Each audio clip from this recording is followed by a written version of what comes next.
The riders gathering this morning then with just 13 seconds separating the top three on two wheels. The gaps are super close. It's almost as if we've just finished the prologue. Matthias Walkner isn't just a warm-up expert, he also knows that the Dakar is highly unpredictable. One day is enough to change a lot. Even one note is enough to make something big chaos. The Austrian dropped almost 25 minutes today. And he wasn't the only one to struggle. The Stage 8 winner, Ross Branch, was quickly caught by Mason Klein on a very tough day for the openers. Klein had all sorts of misadventures. He crashed in the first part and lost his roadbook for the second part, which meant he ended up sticking close to the front group and colliding with Adrian van Beveren.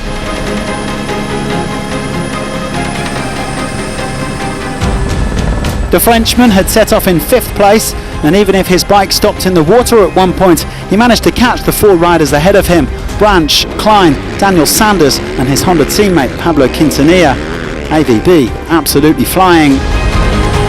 But it could have been game over for both Van Beveren and Klein after their crash. Sanders, who was riding with them, talks us through it.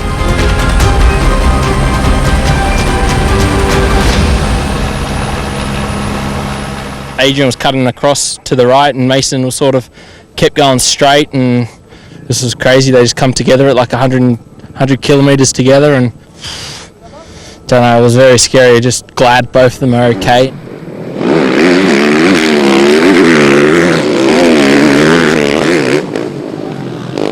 I don't know where he came from. He rode straight into me from behind and we both went to ground. And luckily I was able to keep going and get to the finish. Well, that front group of 5 all finished outside the top 10 today. Van Beveren is 4th overall, while Klein drops down to 6th, and it could all have been much worse. We're all following behind Sanders. We see Sanders go left, I make a left, and Van Beveren's making his left too, and we just collided, I guess, ran into the side of me, and now it hurt. Well, if it was a bad day for those guys, then it was a disastrous one for Joan Barreda as he crashed out of the rally. The Spaniard came off his bike in the dunes just 18 kilometres in and was quickly attended by Romain Dumontier and then the medical staff. And like on stage 5 when he crashed but was able to soldier on, there was no coming back from this one. Complaining of back pain, Barreda was taken to hospital in Riyadh. This is his 6th withdrawal in 13 Dakar appearances.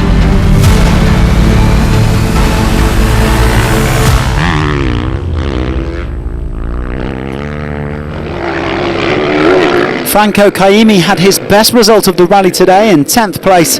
He's the only Hero factory rider to have avoided major problems at this Dakar. The Argentine's back after a 1-year absence, having fractured his arm just before Dakar 2022. He enjoyed the high pace today and said it was a very complete stage. He is almost an hour and a half off the overall lead.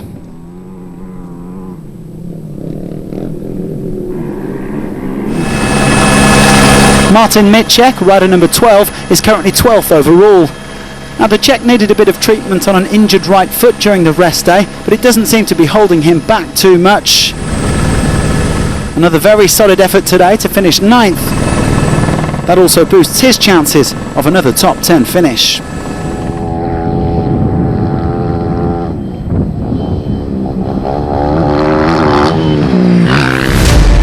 There was also a brilliant 8th place today for newcomer Tony Mulets.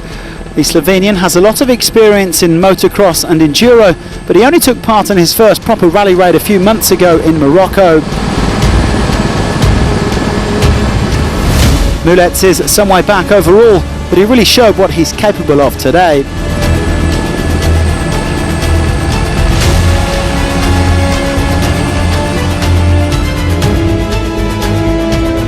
Some new names in the top 10 today then, but also plenty of familiar ones.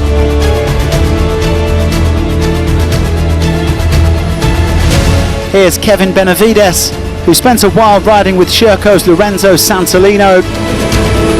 The elder Benavides brother was just trying to maintain a consistent pace throughout the stage. He did get held up by one tricky note in the road book, but he finished well to come 7th on the stage, and he remains on the overall podium.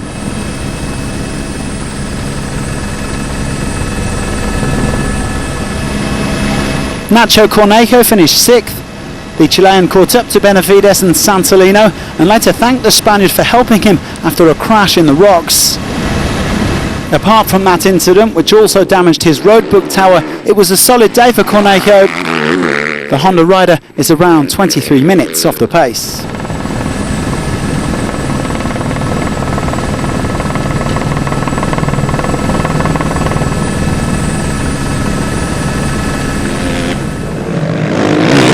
And how about this effort from Tosha Sharena? The Spaniard is riding just his second Dakar, having finished as the second best rookie in 2021. He is hoping to become one of his country's top riders in this discipline, and today was certainly a reminder of his potential.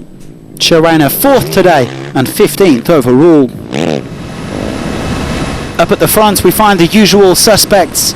The rally leader, Skylar Howes, said that even starting a long way back today, the navigation was very tough. He was also a little shaken by Bereda's crash early on, so he went a bit slower in the dunes, but really put on a charge in the second part to come 3rd. Toby Price also very happy with his efforts. He felt really good on the bike today and managed to gain a little bit of time on Howes. He did get a bit lucky at one point when he found a waypoint near a tree that had caught others out, but everything felt great for Price. He was second. He now sits just 3 seconds behind Howes.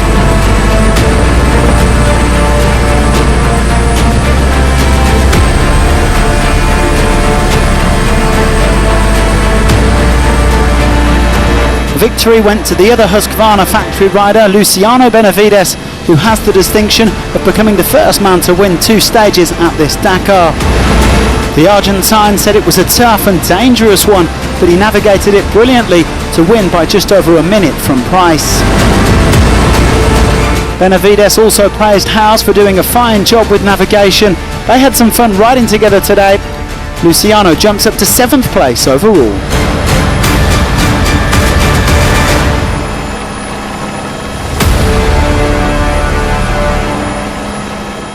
I'm the first rider to win 2 stages of this Dakar, and that's absolutely amazing. Honestly, I'm really happy, and I'm very proud of this result.